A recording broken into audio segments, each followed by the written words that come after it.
মায়েরা তাদেরকে পৃথিবীতে আনছেন। মায়েদের স্বাস্থ্য যদি না ঠিক থাকে তাহলে তিনি কিন্তু সুস্থ শিশুর জন্ম দিতে পারেন না। আমরা কতগুলো বিষয় দেখি, খুব গভীরভাবে দেখার চেষ্টা করি। সেটা হচ্ছে মায়ের একটু ঠিকমতো বয়স হওয়া দরকার। আমি যেটা সবসময় বলি, 18 বছরের আগে তো কখনোই বিয়ে নয়। এবং আমি এটাও বলি যে 18 বছর বয়সেও যদি বিয়ে হয় তাহলে তারপর অন্তত 3টে বছর স্বামীর সাথে তার কতটা অ্যাডজাস্টমেন্ট হচ্ছে এবং তার একটা মেন্টাল ম্যাচুরিটির ব্যাপার আমি বলি সবাইকে। এটা এই কারণেই বলি যে শিশু আসবে তার জন্য খুব স্বভাবতই মাকে রাত্রি জাগরণ করতে হতে পারে এবং নানান রকম শিশুর ঝক্কি আছে। 18 বছর মানে সে একেবারেই শিশু বলেই আমি তাকে মনে করি। আইনত 18 বছরের মানুষ কিন্তু শিশু বলেই গণ্য আইনের চোখে। তাই জন্য একটা শিশুর ওপর আরেকটা শিশুর ঝক্কি চাপিয়ে না দিয়ে তাকে অন্তত 3টে বছর গড়ে উঠতে দেওয়ার একটা দরকার আছে। এবং স্বামী স্ত্রী দুজনের মধ্যে মানসিক গঠনের একটা লেনদেন, আদান প্রদান, এটা আপনারা দয়া করে সবসময় বোঝাবেন। এটা হলে যেটা হয় সেটা হচ্ছে মা একটু স্বনির্ভর যদি হতে পারে তাহলে দরিদ্র পরিবার হলেও সে খানিকটা সঞ্চয় করতে পারে। সমস্ত সময় আমি পরনির্ভর থাকবো, সরকার মুখাপেক্ষী থাকবো, তাতে কিন্তু আত্মসম্ভ্রম, আত্মমর্যাদা এটা কিন্তু হয় না। যদি সে নিজে খানিকটা সঞ্চয় করতে পারে, রোজগারের সামর্থ্য হয়, তার নিজের যদি খানিকটা পরিচিতি তৈরি হয় এবং সিদ্ধান্ত নেওয়ার ক্ষমতা। আমাদের অনেকের পয়সা থাকে কিন্তু সিদ্ধান্ত নেওয়ার ক্ষমতা হচ্ছে আসল ক্ষমতা, যে আমি এটা করব অথবা করব না। আমি সকলকে বলি যে কোন বয়সে আপনি বেবি নেবেন এবং পরবর্তী বেবি নেবেন কি নেবেন না এবং দুটি বেবির মধ্যে কতটা সময় পার্থক্য থাকবে, এই সমস্ত দায়িত্ব কিন্তু অধিকার এটা কিন্তু একমাত্র মেয়ের হওয়া উচিত। কেননা আমি কোনোদিন শুনিনি যে শিশু হতে গিয়ে বাবা মারা যায়, এটা কখনো হয় না। শিশু হতে গিয়ে মা মারা যেতে পারে, বাবার মৃত্যু হওয়ার কোনো সম্ভাবনা নেই। তাই জন্যই শিশুর ব্যাপারে মায়ের কিন্তু অধিকারটা আইনও স্বীকৃতি দিয়েছে। ছোট ছোট শিশুদের যদি কখনো বাবা মায়ের ছাড়াছাড়ি হয়ে যায় সেক্ষেত্রে ছোট শিশুর কাস্টডি সবসময় মায়ের কাছে থাকার কথা।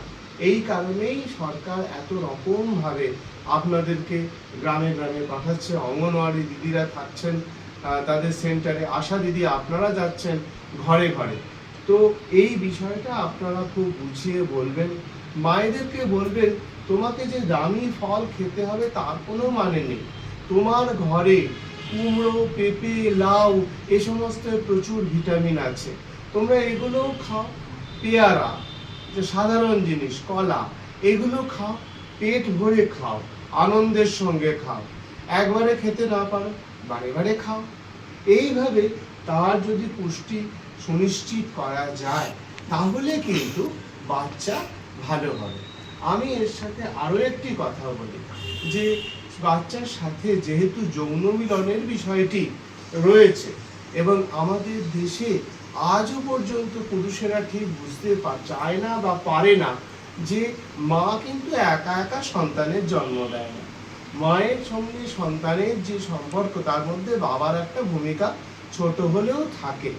এই যে ভূমিকাটা এখানে আমরা দেখেছি, কন্যা সন্তানের জন্মের কারণে অনেক মা নির্যাতিত হয়। কন্যা সন্তানকে ঠিকমতো বুকের দুধ দেওয়া হয় না। কন্যা সন্তান যদি হয় তাহলে সেখানে যত্নের অভাব হয়। এই নিয়ে আপনারা শুনেছেন যে সন্ধ্যা মুখার্জি আর বোধহয় শ্রাবন্তী মজুমদারের একটা গান আছে যে আমি যখন এলাম তখন কেউ শাঁখ বাজায়নি, এই ধরনের একটা গান আছে, আপনারা শুনেছেন। তো কন্যা সন্তান কিন্তু আজও অবহেলিত। আমাদের রামায়ণ মহাভারতে দেখুন, রাম, ভরত, লক্ষ্মণ, শত্রুঘ্ন নামগুলো পান, বোনের নাম তো পান না। পাণ্ডবদের দেখুন, যুধিষ্ঠির, ভীম, অর্জুন, নকুল, সহদেব, পান না তো কই বোনের নাম। রাবণদের তবু একটা বোনের নাম পান, শূর্পণখা। আর যুধিষ্ঠিরের যেমন বোন নেই, কিন্তু ওদিকে দেখুন দুর্যোধনদের 100খানা ভাই, তার একটা বোন আছে, দুঃশলা। খুব অবাক লাগে, তাহলে তারা বিয়ে করতো কাদের? খুব চিন্তার ব্যাপার। এবং আমি এটাও বলি যে কুন্তির যে এই পুত্র হয়েছিল কর্ণ, যাকে কানীন সন্তান বলা হয় কন্যাবস্থায়, তার মানে আমি ধরে নিচ্ছি সূর্য একজন এলাকার ইনফ্লুয়েন্সিয়াল লোক, প্রভাবশালী ব্যক্তি, সে একজন অল্প বয়সী মেয়েকে গর্ভবতী করেছিল এবং সেটা সামাজিকভাবে স্বীকৃতি না পাওয়াতে মেয়েটি তাকে ত্যাগ করতে বাধ্য হয়েছিল। কর্ণ বড় হলো রাধা এবং অধিরথ, এই দুজনের ঘরে বড় হলো এবং দেখুন ওইখান থেকে একটা যুদ্ধের ব্যাপার, ওইখান থেকে একটা সংকটের ব্যাপার। তাহলে ছোট অবস্থা থেকেই বাচ্চাদের এই খেয়ালটা আমরা যদি না রাখি যে একটি ছোট বাচ্চা তাকে যাতে কেউ ডিস্টার্ব করতে না পারে, একটু বসুন, আমায় বলতে দিন, তাকে যাতে কেউ ডিস্টার্ব না করতে পারে, এটাও কিন্তু মায়েদের সচেতন হতে হবে।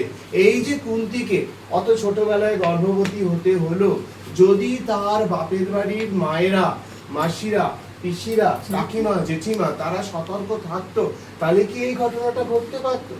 এবং অনেক সময় এমন হতে পারে যে 18 বছর বয়স হলে যৌন সঙ্গম করার অধিকার আছে, কিন্তু বিয়ে হওয়ার আগে যদি যৌন সঙ্গম হয় তাহলে সেক্ষেত্রে আমাদের দেশের ছেলেরা কিন্তু অনেক সময় দায়িত্ব নেয় না, তারা পাশ কাটিয়ে চলে যায় এবং এই গ্রামের অল্প শিক্ষিত পরিবারের মেয়েগুলো তখন সুইসাইড করতে বাধ্য হয়। আমি ম্যাজিস্ট্রেট হিসেবে দেখেছি, আমাকে সপ্তাহে প্রায় অন্তত 1 দিন কি 2 দিন এই ধরনের ইনকোয়েস্ট করতে হয়, যেখানে অল্প বয়সী মেয়েরা কিন্তু নানান রকম ঘটনা ঘটিয়ে ফেলছে। তো আমি সবাইকে অনুরোধ করব যে আপনারা বলবেন